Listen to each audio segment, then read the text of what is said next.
All right, the bubbling, burbling, overspilling popcorn box is your cue, along with that smooth jazz, that you can go back to the movies now. Real Talk is back, thanks to our sponsor at MJR Digital Cinemas. Opening today, MJR, opening today, Greg, joining us. There's the man of the hour, there's Tower of Power, the cat who knows where it's at. I love it. Love that intro. How you doing, man? Good to see you. Let's talk some movies, Greg. People can go see, starting with a new family comedy with Robert De Niro and a bunch of other big-name actors. This is actually, we need to underline that we're talking about going to the movies. That's right. And you can see this one today. It's called The War with Grandpa. Like you said, starring Robert De Niro. Jane Seymour's also in it. Cheech Marin, Uma Thurman, Rob Riggle. And it's all about De Niro's character. He winds up having to move in with his daughter, played by Uma Thurman. So they've got to move their son out of his room and move him up to the attic, to which that's what starts the war. And these two just go at it throughout the entire movie. Got to talk to the cast members, and here's what they said about all the fun they had. You've gone up against many tough people in other movies throughout your career. This kid is probably one of the toughest. Yes, he is.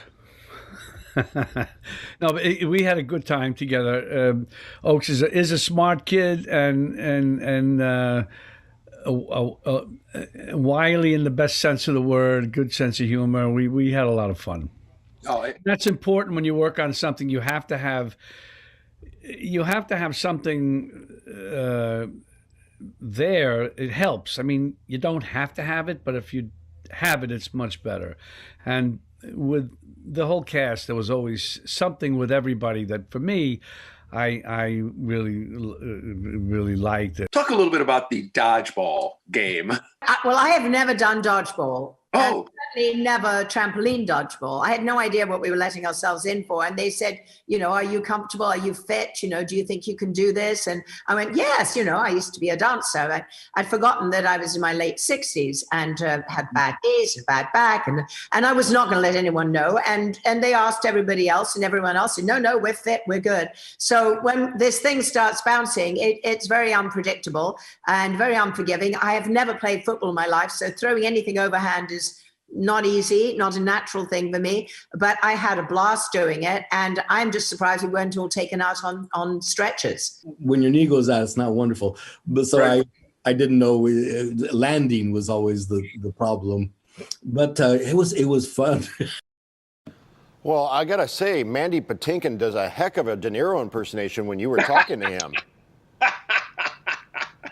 Yeah, he does. And I got to tell you, Jason, I've interviewed Robert for close to 20 years. Normally, he's always very nice, but we'll have short answers. This time, he just talked. I mean, he just kept going. I think it's because he was just happy to be at home. Right, as opposed to sitting in some hotel, ballroom with endless parade of reporters coming in all day long. How many reels would you give this one? For sure, a 4. I mean, it's a fun family movie. Your kids will like it, like your daughter, I know, will enjoy it. You'll enjoy it, and then even the grandparents will enjoy, because the grandparents, they'll probably, really, you got to see that dodgeball scene. It's just hilarious, because I can only imagine once they fell down, they're going, can we be done for the day? Right. And then they have to bounce back up and do it again. The next movie we have on the docket is one that has been released in theaters elsewhere in the country. Now we can finally see it here. It is Christopher Nolan's movie, Tenet. We've been hearing about this for so long. It's a time-bending movie. Right. It's John David Washington stars in this film. And like I said, he's an operative who's got to find this one guy who is able, like you said, to bend back time. Now, there's also a problem. You can't wind up being in the same location as the past you or future you, because then that'll just kind of wipe everything out. But he's got this fight against time, and it's so weird. This is one of those movies, you probably heard this before, Jason, where people say you'll have to see it a couple of times really to get it. Because when I got to talk to John David Washington, he said the same thing, and even is going to be using one of my lines. Here we go. I know how, for movie makers and people in films, and especially when it's something as intense as like this one, you want people to have conversation, after it's over. I got to say, you hit the jackpot on this one, man. Good. Well, thank you. It's thought provoking. I think it's going to require at least 2 or 3 viewings to really start to try to explain it to people. Like on one viewing, trying to explain it, forget it, and don't feel bad that you can't. That's kind of the point. It's like what they say in the trailer: don't try to understand it, feel it. because there's so many visual, beauties that are in it, and what's happening with the concept. It's very loud. So, there's so much to absorb. I think it's hard to really try to break it down on one viewing.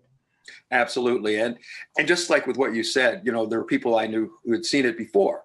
And so you do ask, well, what's going on? And the best description, the best thing to say to a person is see it for yourself. Don't. Yes. Yeah. I'd echo that. That's it. In fact, if you don't mind, I'm steal that for people. I'm definitely. All right. My first check from John David. Thank you, sir. What did you think of this movie that you have to see 3 times? How many reels? A 4 for that one, but also it's the way I saw it. When you guys were talking about seeing something on the big screen, I saw this thing in IMAX, Jason. Oh, wow. And you're just really sucked right in.